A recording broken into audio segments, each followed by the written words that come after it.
আসসালামু আলাইকুম। বাংলাদেশ বেতার রাজশাহী স্থানীয় সংবাদ পড়ছি মোহাম্মদ নুরুন্নবী। গাজীপুরের সাংবাদিক দৈনিক প্রতিদিনের কাগজের স্টাফ রিপোর্টার আসাদুজ্জামান তুহিন হত্যাকাণ্ডের প্রতিবাদে ও খুনিদের দ্রুত বিচার করে দৃষ্টান্তমূলক শাস্তির দাবিতে সিরাজগঞ্জ প্রেস ক্লাবের উদ্যোগে মানববন্ধন ও প্রতিবাদ সমাবেশ অনুষ্ঠিত হয়েছে। আজ বেলা ১১টায় শহরের চৌরাস্তা মোড়ে প্রেস ক্লাবের সামনে মানববন্ধন ও প্রতিবাদ সমাবেশটি অনুষ্ঠিত হয়। বক্তারা অবিলম্বে সাংবাদিক তুহিনের হত্যাকারীদের শাস্তির আওতায় আনার দাবি জানান। নাটোরে জেলা পর্যায়ে কর্মরত গণমাধ্যম কর্মীদের নিয়ে মাল্টিমিডিয়া জার্নালিজম বিষয়ক ৩ দিনব্যাপী প্রশিক্ষণ শুরু হয়েছে। আজ সকালে press institute Bangladesh Natore press ক্লাবে এই প্রশিক্ষণ আয়োজন করেছে। পিআইবির প্রশিক্ষক মোহাম্মদ শাহ আলমের সভাপতিত্বে প্রশিক্ষণের উদ্বোধন করেন নাটোর প্রেস ক্লাবের সভাপতি ফারাজি আহমদ রফিক বাবন।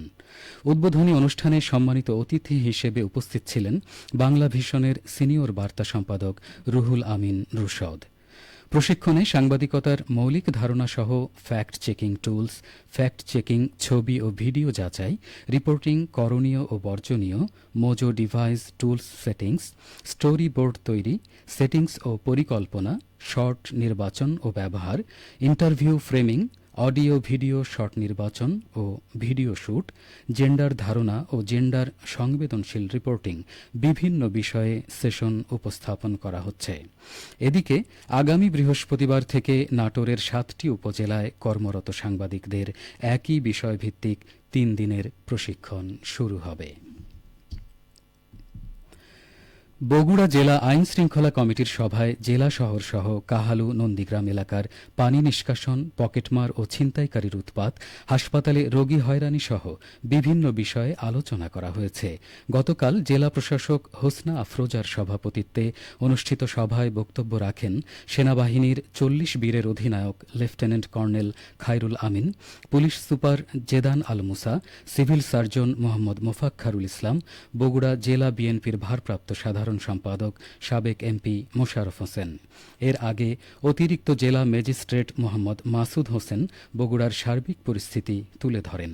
সভায় বিভিন্ন উপজেলার নির্বাহী কর্মকর্তা ও বিভিন্ন অফিসের কর্মকর্তা উপস্থিত ছিলেন। সভায় বক্তারা বলেন, বর্তমানে আইন শৃঙ্খলা এখনও কাঙ্ক্ষিত পর্যায়ে আসেনি। হাসপাতালগুলোতে স্বাস্থ্যসেবা ব্যাহত হচ্ছে, সঠিক সেবা পাচ্ছে না রোগীরা।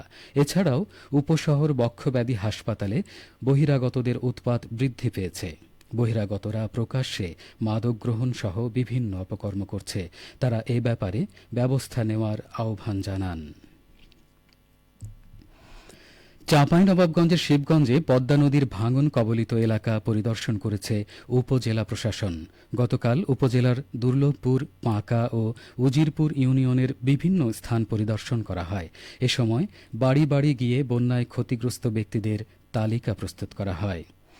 কর্তৃপক্ষ জানায়, দুর্লভপুর ইউনিয়নে পদ্মা নদীর ভাঙনে বন্যা দুর্গত ১১০ জন ব্যক্তির তালিকা তৈরি করা হয়েছে। শিগগিরই বন্যা দুর্গতদের মাঝে জিআর চাউল, শুকনো খাবার, ঢেউটিন ও নগদ অর্থ সহায়তা দেয়া হবে।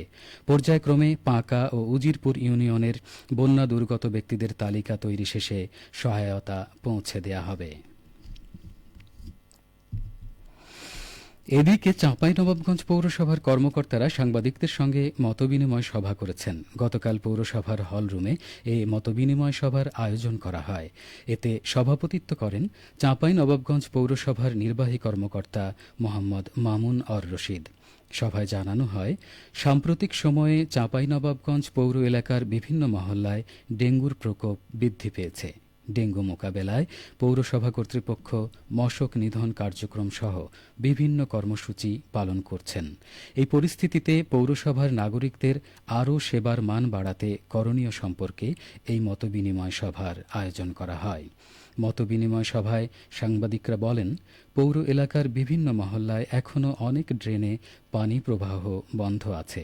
ফলে যথাসময়ে পানি নিষ্কাশন না হওয়ায় শহরের বিভিন্ন জায়গায় জলাবদ্ধতা সৃষ্টি হয়।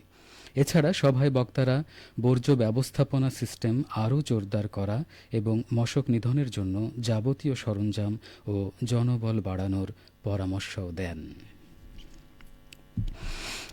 রাজশাহী মহানগর বিএনপির কমিটি বিলুপ্ত ঘোষণা করা হয়েছে। গত রাতে বিএনপি চেয়ারপারসনের উপদেষ্টা কাউন্সিলের সদস্য ও রাজশাহী বিভাগ বিএনপির সমন্বয়কারী বীর মুক্তিযোদ্ধা আব্দুস সালাম কমিটি বিলুপ্তের বিষয়টি নিশ্চিত করেছেন। তিনি জানান, গতকাল সম্মেলনের প্রধান অতিথি বিএনপির ভারপ্রাপ্ত চেয়ারম্যান তারেক রহমানের নির্দেশে রাজশাহী মহানগর বিএনপি কমিটি বিলুপ্ত করা হয়েছে। সম্মেলনের নির্বাচন কমিশনার, বিএনপির কেন্দ্রীয় কমিটির সহ সাংগঠনিক সম্পাদক আমিরুল ইসলাম খান আলিম এবং AHM ওবায়দুর রহমান চন্দন নতুন কমিটি গঠন না হওয়া পর্যন্ত দায়িত্ব পালন করবেন। সবশেষে আবহাওয়া।